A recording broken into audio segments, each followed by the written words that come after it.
Hello, Trailblazers. Welcome to the Trailblazers Palette Podcast.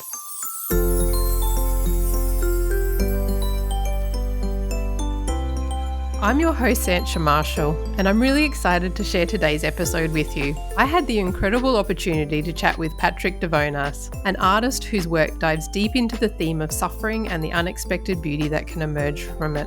We explore how our personal experiences shape our creative expressions and how embracing vulnerability can lead to profound artistic insights. Patrick is a Swiss painter and sculptor who merges old master techniques with deep philosophical ideas. He's known for his monumental works and museum-level commissions. In this episode, we delve into his creative process, how he connects with beauty through suffering, and his journey in the art world. Patrick's perspective is both thought-provoking and inspiring, and I think you'll find his approach to art refreshing. So grab your favourite drink, settle in, and let's dive into this enriching conversation with Patrick.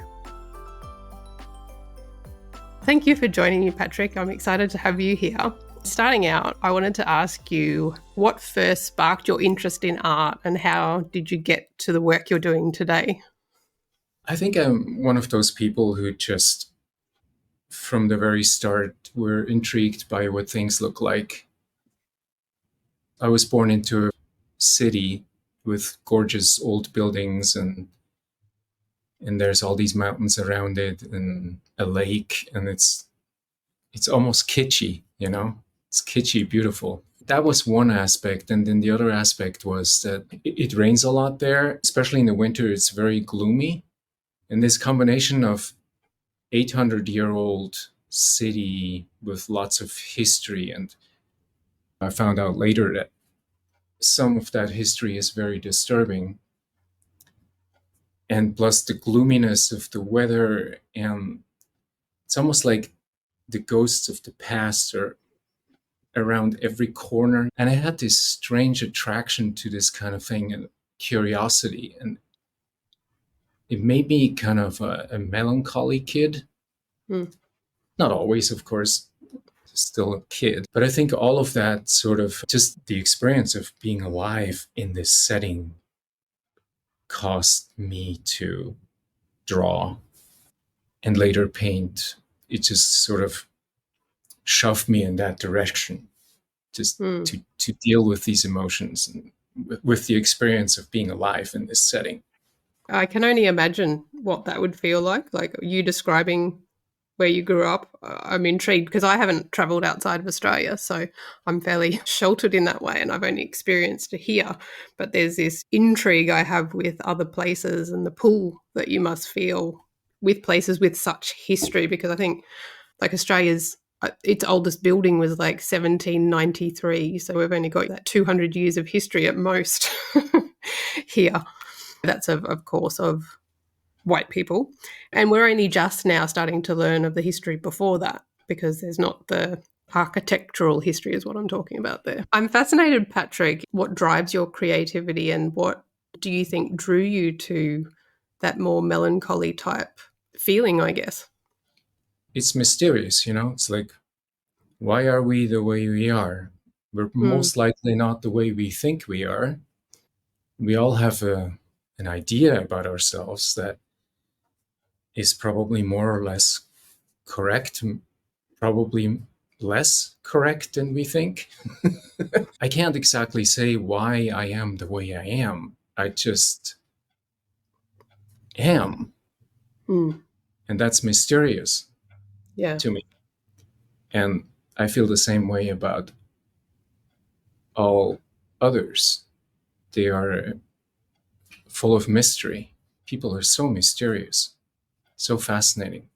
Existence is so mysterious and fascinating. Maybe it's fascinating because we know so little. Do you mind me asking you, what are your sort of beliefs around spirituality and things like that? Yeah, being this melancholy kid, I was really fascinated with philosophy from early on. And my family was Catholic, and from both sides, father and mother. They came from strong Catholic background. And my mother's mother, in my mind, was a saint. So I love her to death. Still, I miss her so much. She died when she was 101. Oh, wow. And yeah, I lived with her for 1 year full time. I lived at her place. And I was 9 years old, and we talked a lot about Catholicism and about Jesus and about how things used to be and how they are now. That was a major topic with her. And those were the hippie times, and we talked about that too, because my parents got into that, and I was a hippie kid, and my grandma had to deal with that. We had intense discussions about, she never forced me to go to church with her, but she took me sometimes when I wanted to. Then I would ask her questions. Why did the priest do that? Blah, blah, blah. Why do they do that? And blah, blah, blah. And I discovered that my grandma had her own type of Catholicism. She basically had her own religion. Yeah. And to me, I discovered that to her, everything that was not loving, she called it the dumb stuff. And so in her mind, there was a lot of stuff going on in the church that was dumb stuff. And she just didn't, she just brushed it aside. She had this ability to be part of a group and not agree with large percentages of what was going on, but she still was part of it and she was okay with it. Yeah, yeah. That's an ability I don't have. So I'm either in or out. I'd have to say, yeah, I can identify with that. Yeah. So if I can't agree with institutions, I'm not in. Mm-hmm. And of course, that's sort of simplistic, but that's, I feel like that humans are storytellers mostly, because our existence can be very disturbing. And there's disturbing things happening around the globe. And there's a lot of suffering, and some of the suffering that some humans have to endure is almost unbearable just to think about. If you let yourself go in there and realize what's going on, if you really let yourself, really let yourself go there, you get very, very sad and upset and perhaps angry and scared. And all of those things are not very pleasant. And I think this is where the storytelling comes from. So we want an explanation. Yeah. We want to have some kind of comfort coming out of this awful thing, right? Yeah, absolutely. So I think that's how all the myths got created. And I basically see the world as a stage of a battle of myths. There's a battle of myths going on. That's a really nice way to see it. It really is like that, isn't it? So people start to believe in these myths so strongly that they take it very personally if you question them. Yeah. They get really pissed. Absolutely. And I don't understand completely why, because I'm not a psychologist.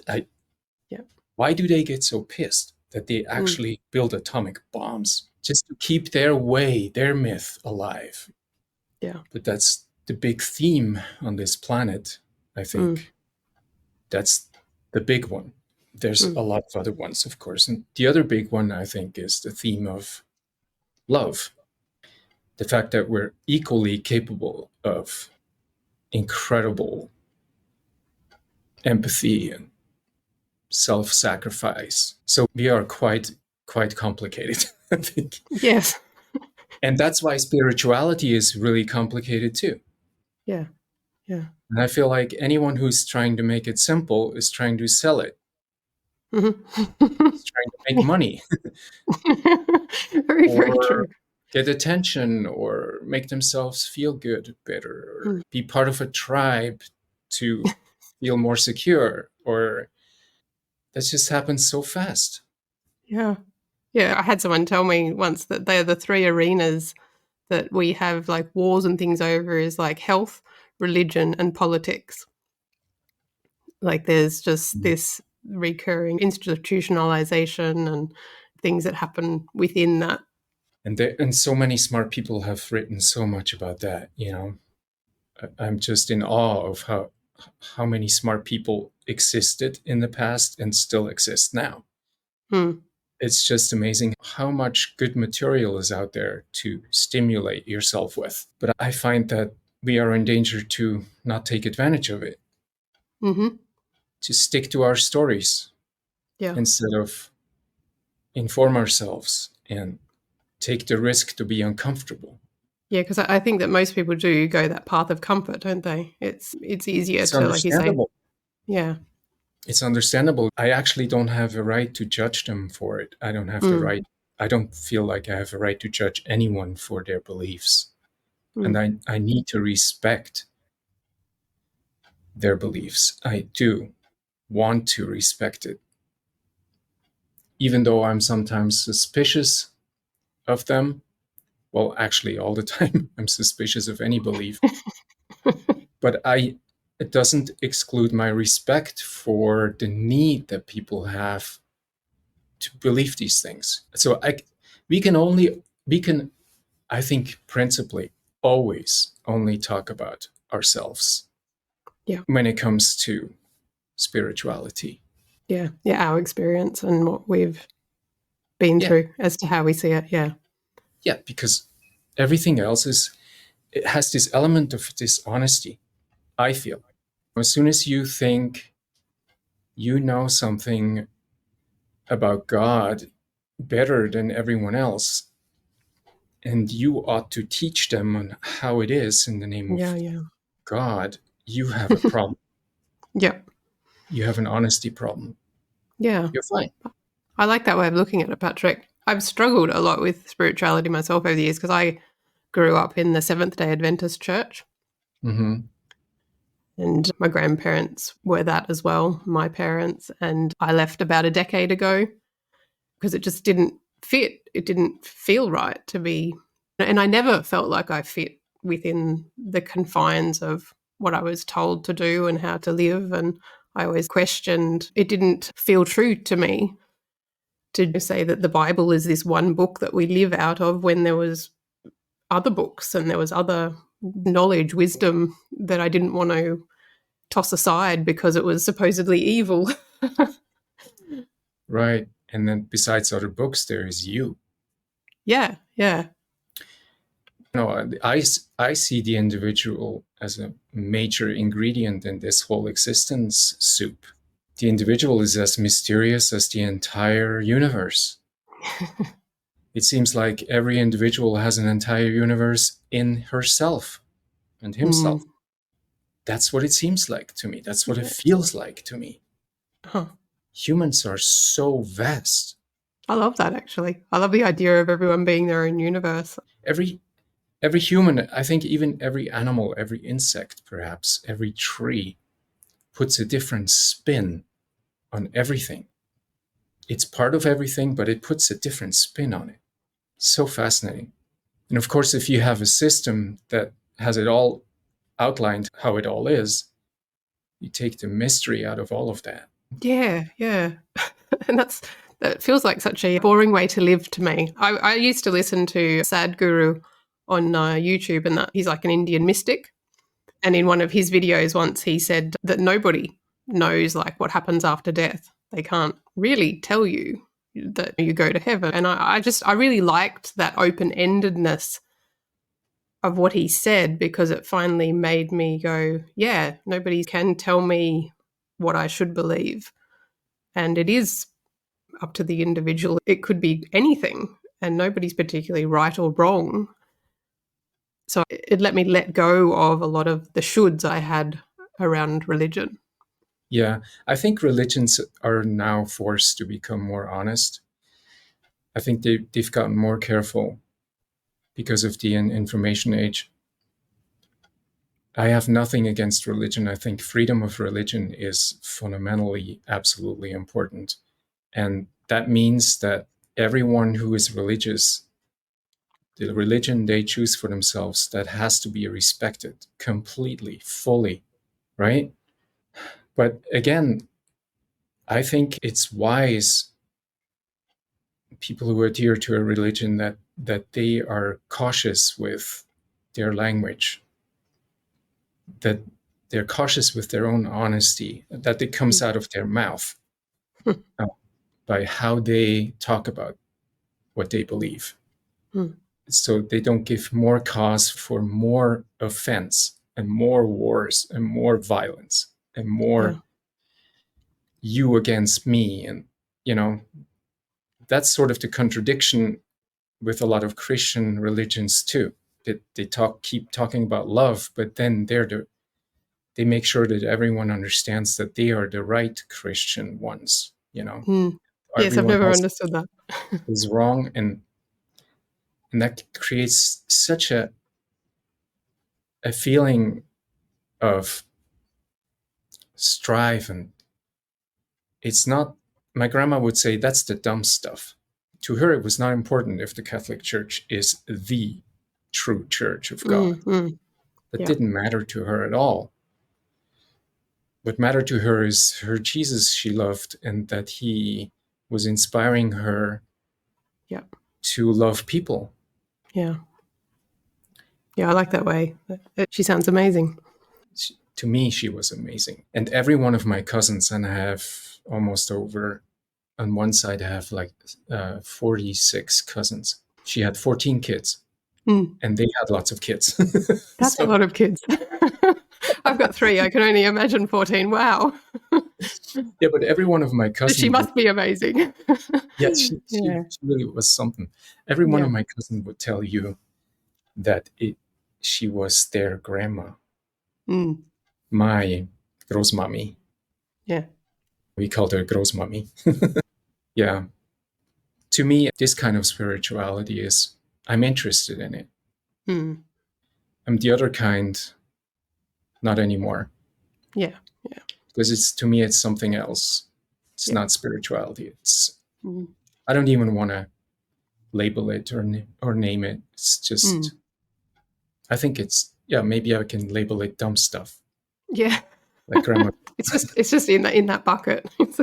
So Patrick, do you mind if I come back to the topic of art? I was fascinated in your video that Dorian showed me, where you talk about like human suffering, and in your art you portray the beauty of that. I hope my words have done it justice, because your work is exquisite. So if you don't mind talking a bit about your work, and I guess what inspires it, why you paint what you do and paint so beautifully. Well, thank you so much for being so kind. I think I'm simply a person who is desperate to communicate on a level that I perceive deep. To others, they might perceive that differently, and that's perfectly fine. And I'm interested in what I perceive as deep things. I'm interested in our existence. And I'm interested in a search of how things could be. I'm not interested in saying this is the way it is. I'm interested in an honest search, and I hope that I can be honest while I search. And painting and sculpting is one way of that humans have available to do that.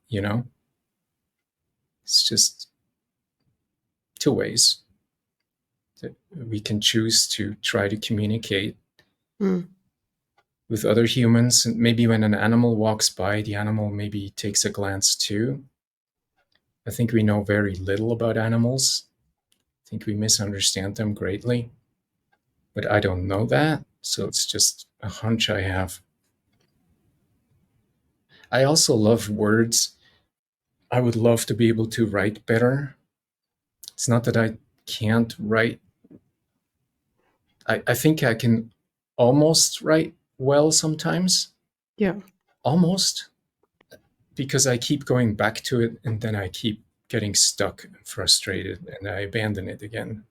my Uh-huh. whole life. But writing is just fantastic. On the other hand, when you paint and sculpt, you can say things that is maybe impossible to find words to. Yeah.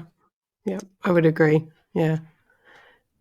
But then again, words have a kind of power that painting and sculpting can't have. So I think it's basically a communication. It's a yearning Mm. to say, hey, I've noticed you exist. By the way, I exist too. And guess what? This is what I think about it. Yeah. Do you want to see? Do you want to see? Would you like to see? And then when someone says things like you just said about what I try to do, of course that makes me feel good. That's a feeling we all want Yeah.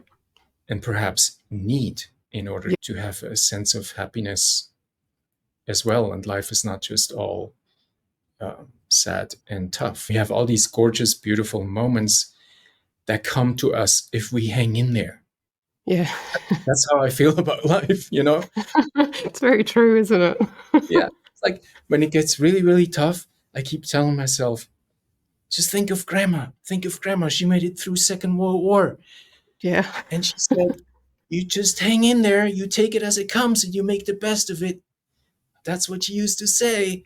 And then she's always right, because if I keep hanging in there, Mm, there's mm, these gorgeous moments again mm, that you can't plan on. They come mm. sometimes when you least expect it. Yeah. Yeah. Very Boom, there true. they are. Your reward for hanging in there. Because I look at your work, Patrick, and I'm blown away by your skill.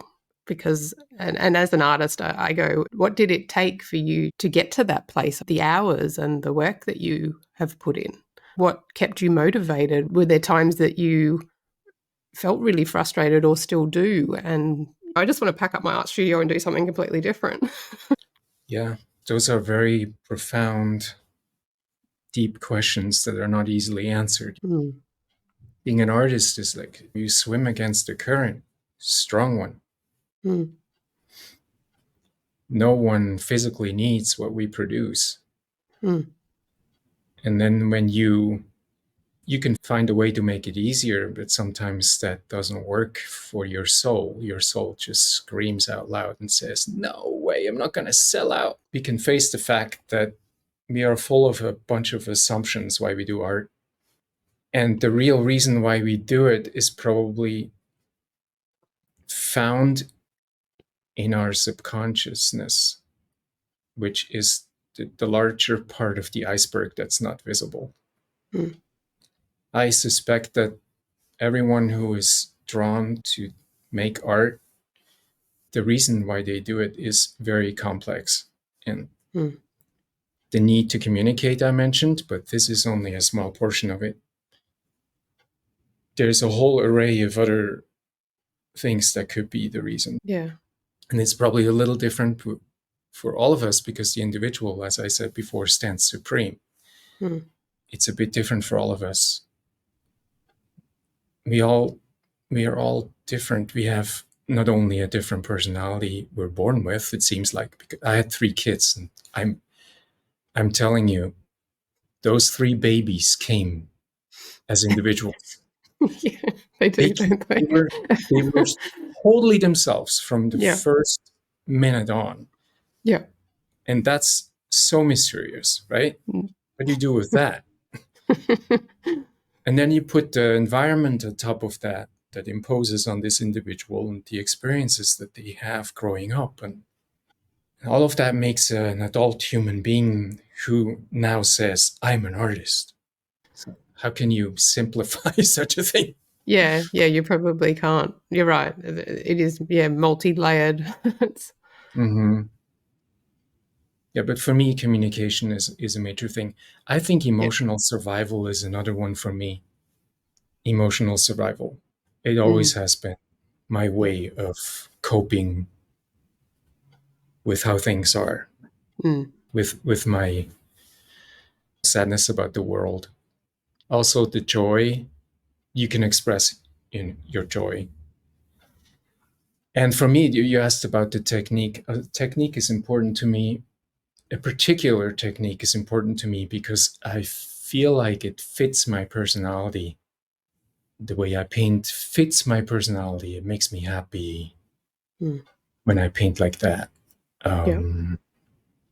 I can express what I want to express better when I paint like that. And yeah, when I go to the museum and I check out what other people have done, what I'm most drawn to is these works that are rendered similarly to how I do it. I try to learn from them. They inspire me. I go to the museum to talk to dead people. That's cool. I try to imagine the artist, how she or he sat there. And the older I get, the more I realize that they were so much like we are. Yeah. They were doing the work in spite, just Yeah. like we do now.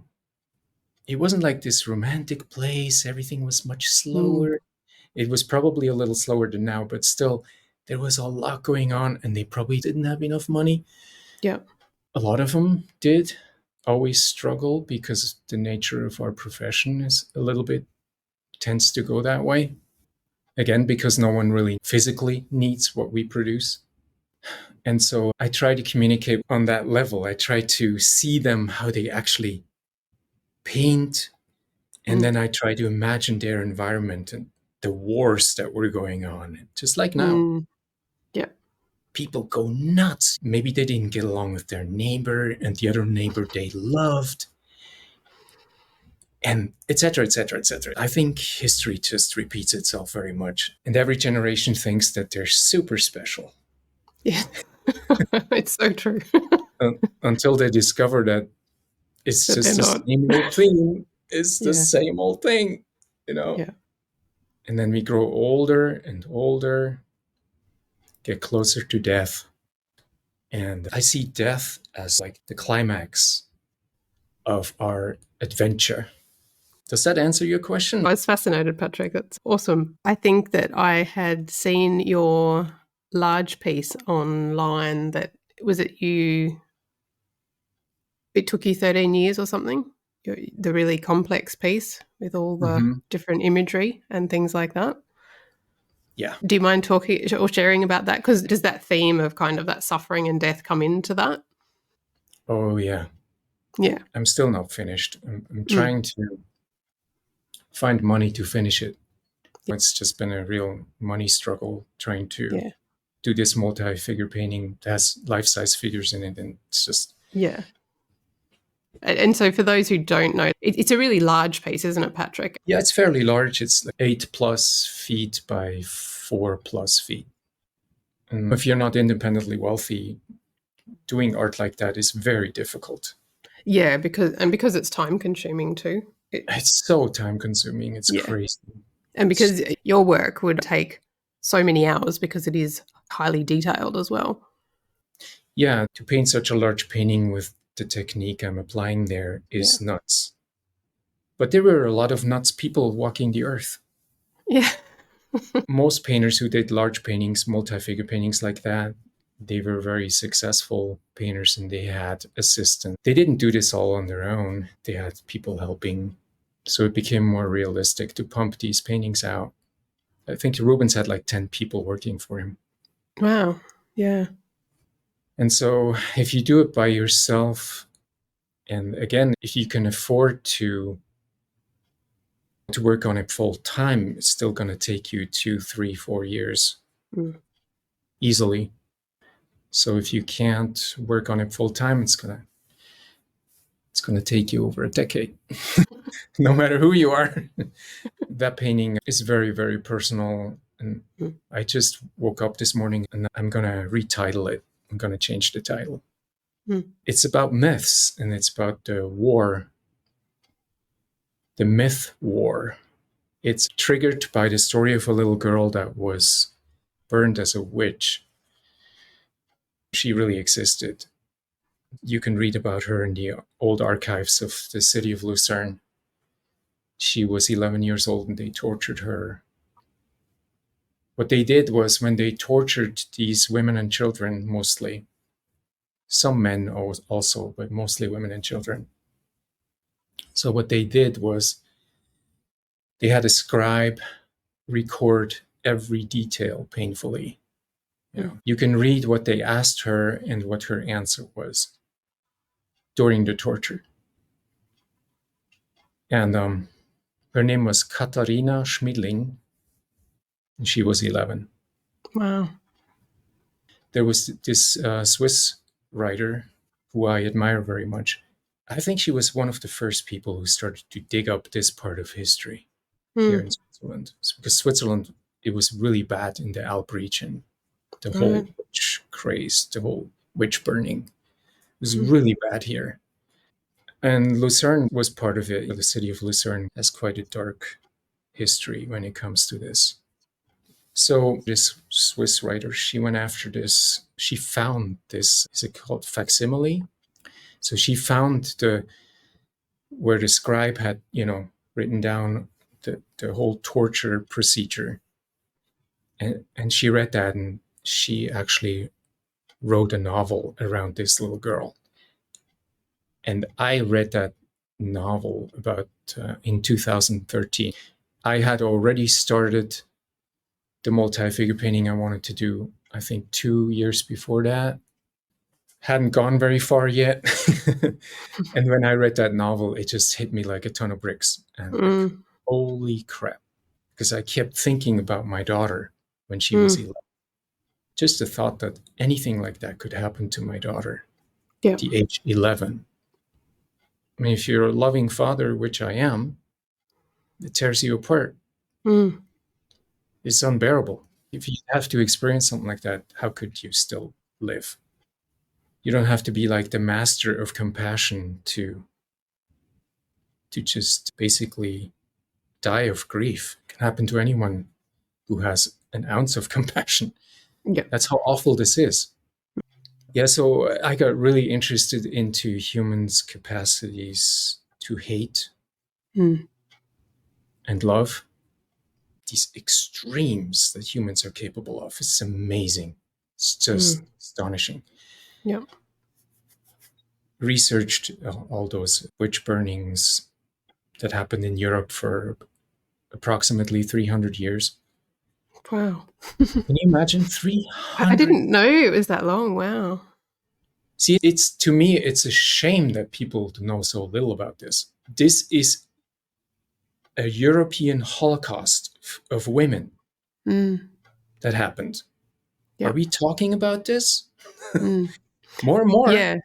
Yeah. See, I'd heard about like Salem and that, but yeah. They estimate 60,000 women and children were burned. And I've read a high estimate of 9 million. So however, one is too many. It's just nuts. But then again, maybe it was a good thing it took me so long to work on this painting, and I had to fight. I always say I painted this painting with stolen time. I love that. I was a thief. I was thieving time. Really got into psychology, Carl Jung, shadow work, because I noticed I don't want to paint this painting to point fingers. Look how evil some people are. That's ridiculous. That's why it happened in the first place. The finger pointing is why it happened.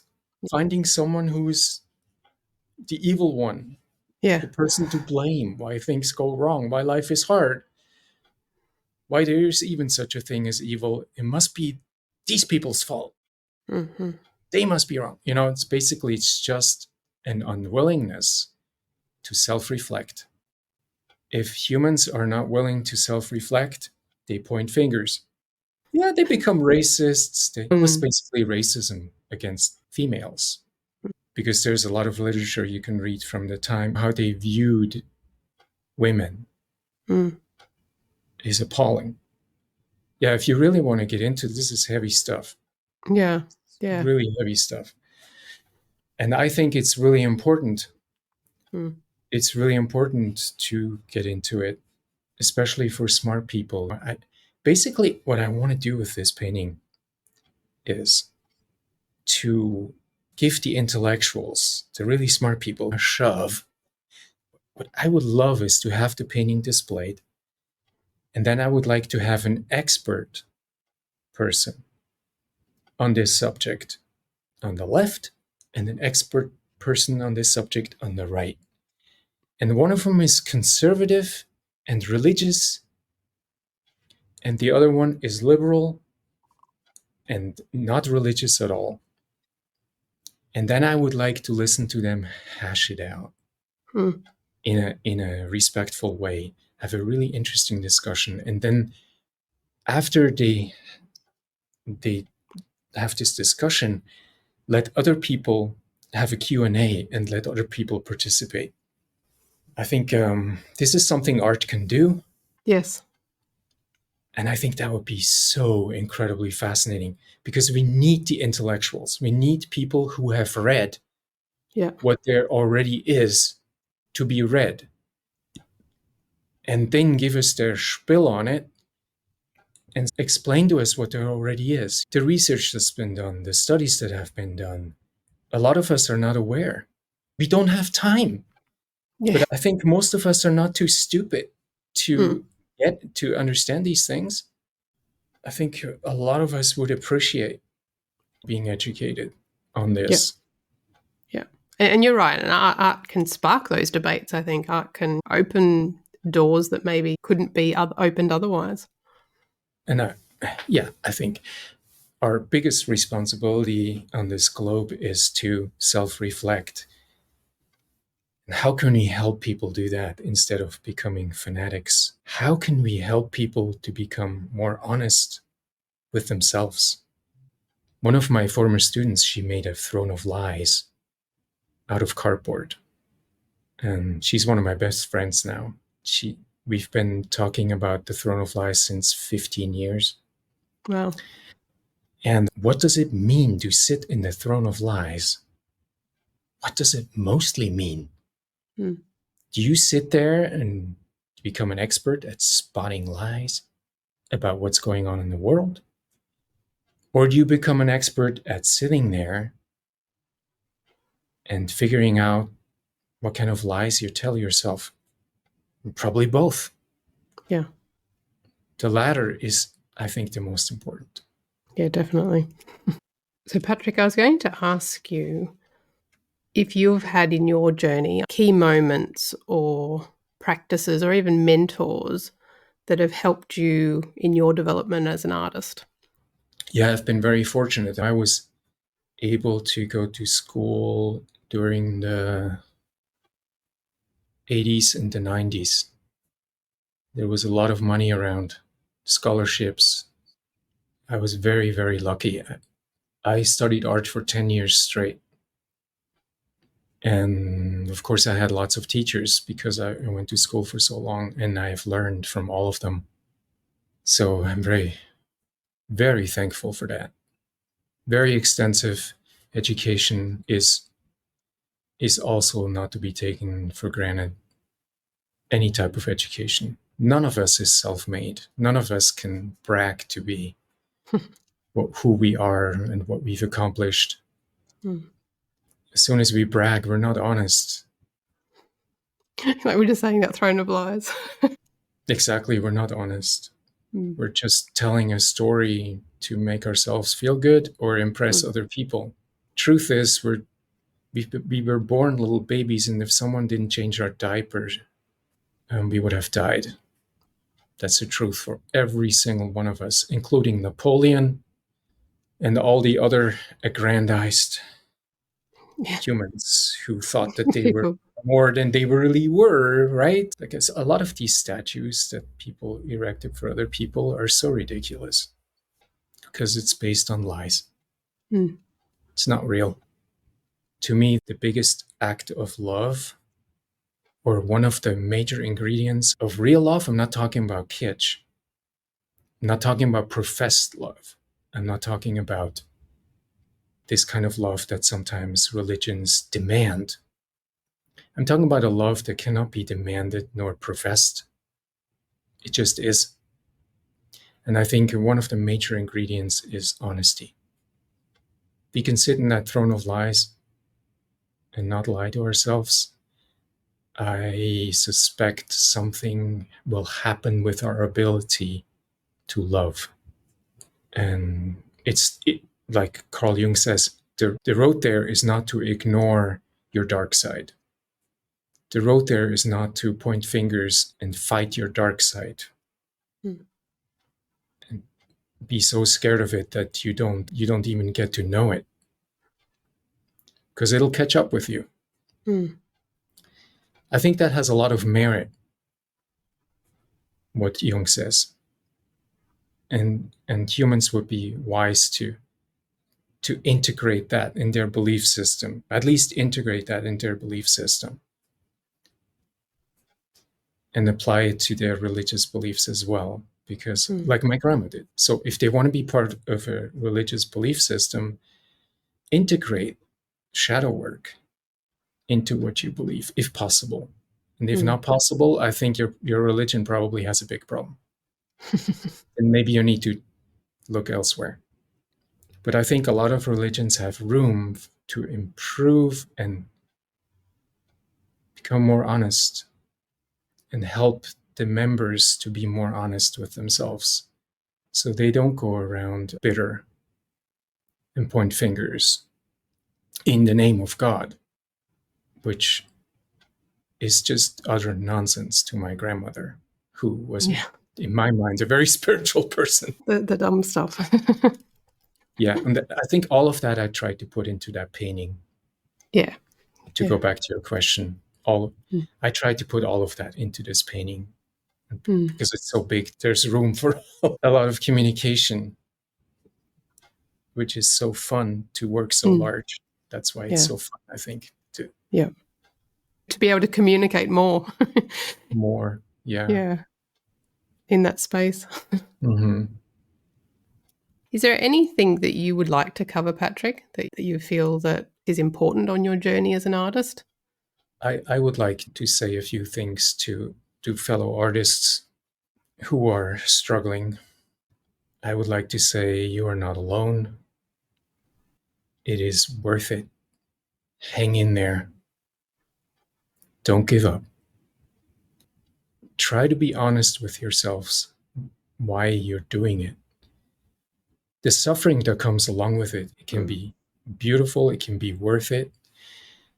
And I think there's nothing wrong with quitting. Absolutely nothing wrong with quitting. But if you need it for survival, you're probably one of those people who shouldn't quit. And when I say survival, I'm talking about emotional survival. And if you can't make a living at it, I was one of the lucky ones who could always make a living at it, sometimes barely, sometimes really rough times. But I could do it since 30 years, always been full-time.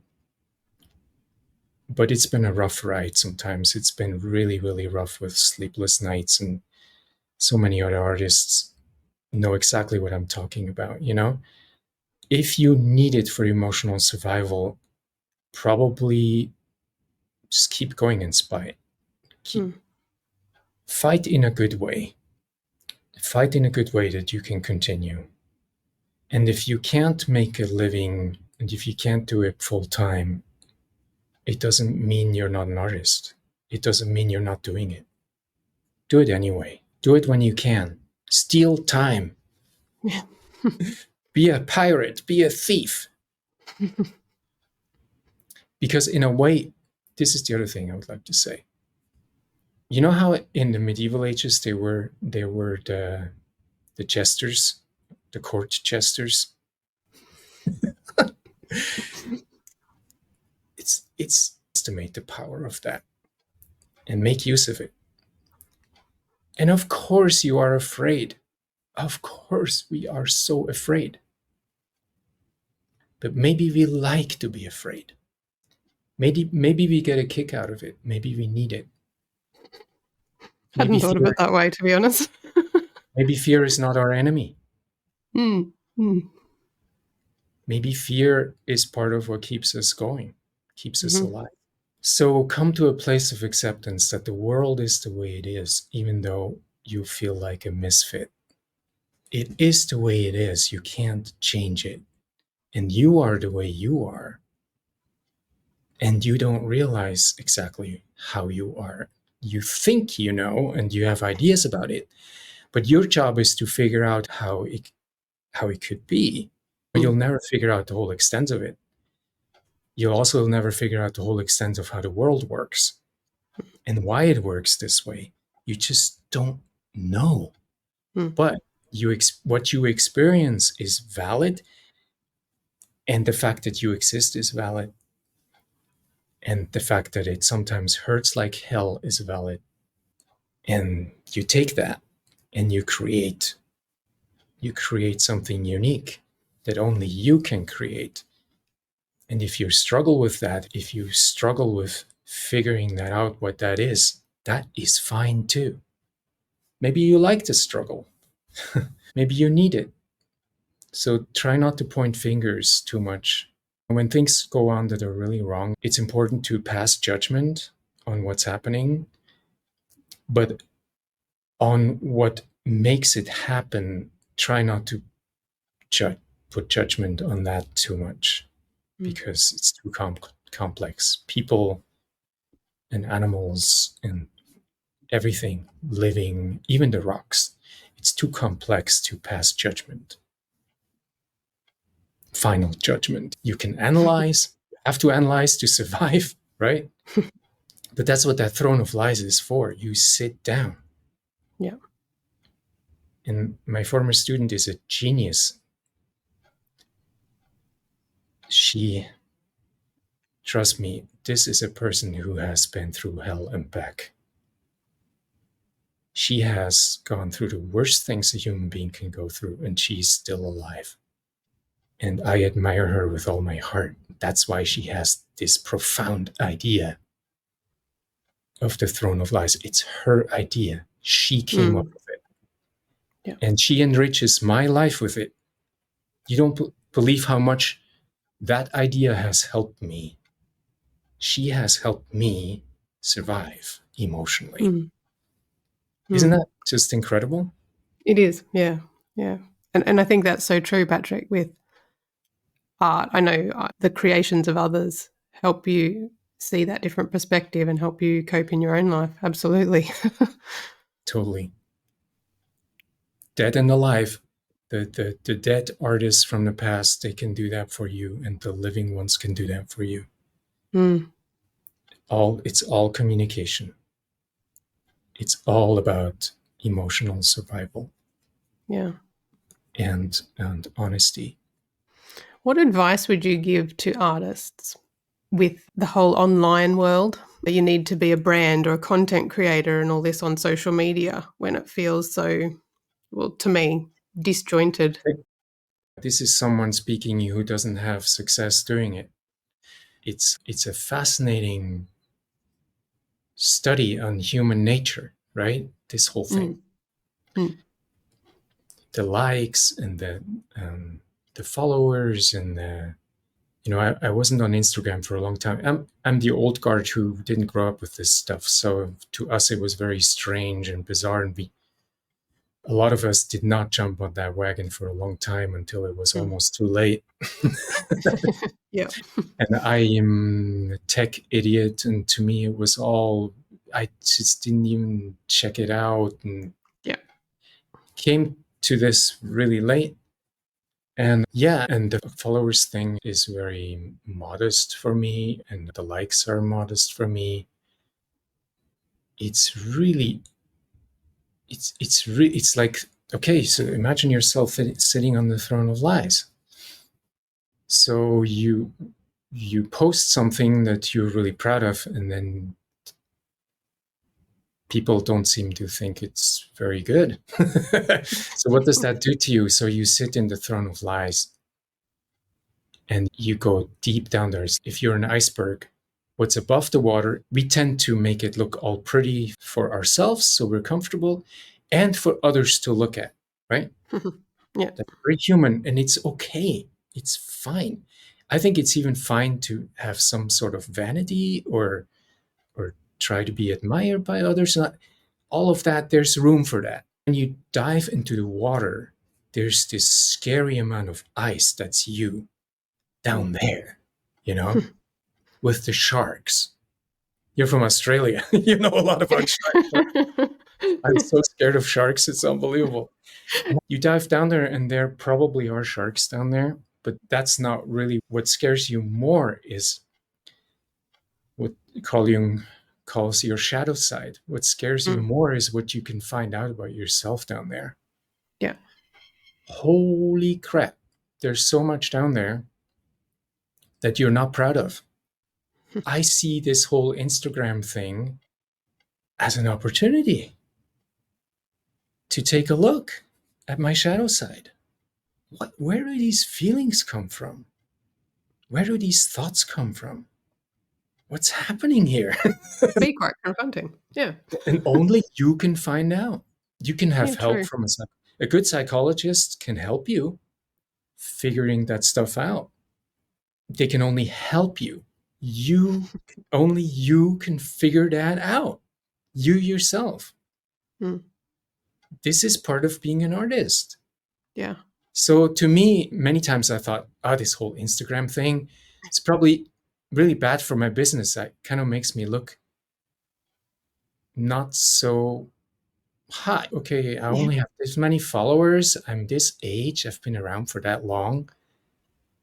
I've done so many things. I've had real prestigious success for some years. Yeah. And now it's all in the past. And then all those feelings come and thoughts. Yeah. And then I'm scared about my business. Am I going to be able to make a living still? Because this is an unbelievably powerful thing that money holds over us. Mm. Money only comes from people. And when you're an artist, money has a lot to do with what people think. Yes. Not only about your work, it also has to do with what people think about you. About you. Yeah. So, oh my gosh, no wonder it's flippin' scary to be an artist. Yeah. It is a flippin' scary, psychologically twisted thing. Yeah. But look, if you can stay on Instagram with your followers that you have and appreciate them, no matter how many they are, and you appreciate the likes, right? And then you just go on your merry way and you keep doing your thing and try to sit in the throne of lies and be consistent. Consistent. You become automatically a jester in society. A person, to me, a jester in society, a court jester, is a person who speaks personal truth. It's not who does not lie. Meaning, a good court jester probably always made sure to make clear, this is my opinion, king. I think it's this way. But guess what? This is the truth about what I think. That's the artist. It's the truth about what I think. I'm not saying it's true. I don't have that claim. I'm not a prophet. I am simply a person, and this is what I think. Honestly, at this point in time. Tomorrow, maybe I think something else, but right now, yeah. Right now, I think this is the way it is. And that's a court jester, a good one. I like that because you're right, it can change day to day. And in German, there's this beautiful word. In German, there's a word called Narrenfreiheit, which means freedom of the jester. And you need to realize that if you choose to remain an artist, you choose to walk on a path of freedom that is given to us. We sometimes get away with a lot of things that other people don't get away with. Very true. I hadn't thought of it that way. You can just use that excuse all the time. I have two excuses to get away with stuff. I can say, I'm an artist, and I can say, I'm Swiss. I like that, At least in Patrick. America, that works. In the US, the Americans, the US Americans love Yeah. the Swiss people, so you get away with Right. a lot of stuff. I was going to ask you about your time in the US, Patrick, because you've been recently on a trip. Was it holiday, work? What do you go to the US for? Well, my kids still live in the US, so that's a very good reason to go there. Yeah. My grandkids are there as well. This time around, I also went because I really struggle right now financially Hmm. because my Estella is super sick since 3 years. She's lost her job. And my income isn't enough for two people. We had our finances totally separated. And she lost her job, and the government is not helping so far. The long COVID is a very controversial subject still. Mm. So it's been really rough for us financially. And I once had a functioning business in the States, and I thought, you know, go check it out, see if what Mm. can be done. But then my visa did not allow me to work. Right. So I couldn't work while I was there, but I was allowed to try to talk business deals. I was allowed to do some things for food. I just couldn't work for money. Mm. But that's why I was there this time around. Yeah. But I lived Yeah. there for 26 years. Right. Yeah. So it's like second home. Mm-hmm. And I reapplied. My daughter reapplied. She petitioned for my green card. Yeah. So maybe in the future, I'll be going back and forth again. Yeah. Yeah. Hopefully able to work next time. Hey. Exactly. It was an amazing trip. I learned a lot Yeah. about my past and got to meet my old friends and, Mm. of course, spend time with my kids and my grandkids. And it was amazing. Yeah. That would have been beautiful. Yeah.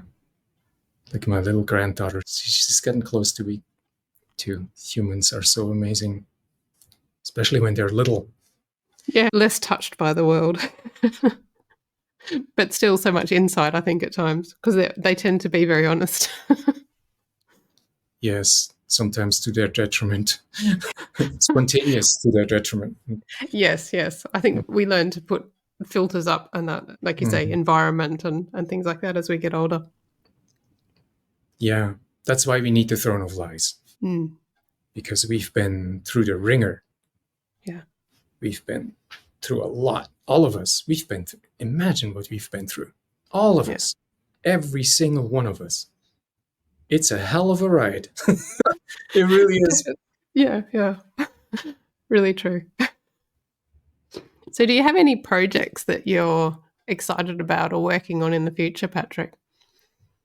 Yes, 25 is going to be a huge year for me. I'm going to Mm. be able to have lots of opportunities to exhibit the big painting along with other paintings that are on the theme of myths. Mm. And I'm going to focus on this whole idea that the battle of myths, where all these ideas that humans have about themselves, where all of these ideas crash into each other, potentially, or not. So it's basically all about coexistence and how it could become more pleasant. And again, I really, really want to inspire smart people to have their say on this. I want to say some things myself as well, but I think I am not a very good talker. I rather paint and sculpt. I should just keep my mouth shut more and then let the smart people talk. That's what I think. Maybe it's not totally fair. Maybe there have good moments. I can say Mm. smart things too. But I love these talk shows where these eloquent people come on who have written books and they explain, and philosophers. Switzerland has this show called Sternstunde Philosophie, and I'm addicted to it. I love to listen to philosophers talk about subject matter. and psychologists as well. Yeah. So fascinating. I think these people are so needed right now. Mm-hmm. They always were needed, but right now, in the information age, they have Yep. this platform that they never had before, right? Yep. And they can help us better than they could help us before, I think. Yeah. Yeah. In understanding things. It's, yeah. So, in wrapping up, where can people find more about your work? Yeah, my website or Instagram. Yep. Would be nice to have a few more followers. Yeah. So follow Patrick on Instagram. I just think it'd be so nice for people to be able to see your work. And I know that you can still do that on your website because your work is exquisite. It is really beautiful. Yeah, So, unfortunately, I'm not very gifted with marketing, and my business survived because I'm pretty good one-on-one, and I think I can be sincere with my clients and fair and do a good job. yeah. But I'm not gifted yet. I can learn, right? We can all Yes. learn. Yes, there's always that yet you can add if we want to. If my honest self starts to really believe that it's a good thing to become a good business person, maybe it will happen. Maybe I'm proud of the fact that I'm not a very good business person. Maybe I get a kick out of it. I have no idea. I need to go look. Need to, analyze that. Awesome. Oh, thank you so much for joining me, Patrick. I've loved hearing your insights and everything you've shared. I really wish we would have more time. Thank you for joining us on the Trailblazers Palette podcast. We appreciate your support. Don't forget to subscribe and share if you enjoyed the episode. Stay tuned for more inspiring conversations with incredible guests. Keep blazing your trail, and until next time, stay inspired. This is Sancha, your host, signing off. See you soon, Trailblazers.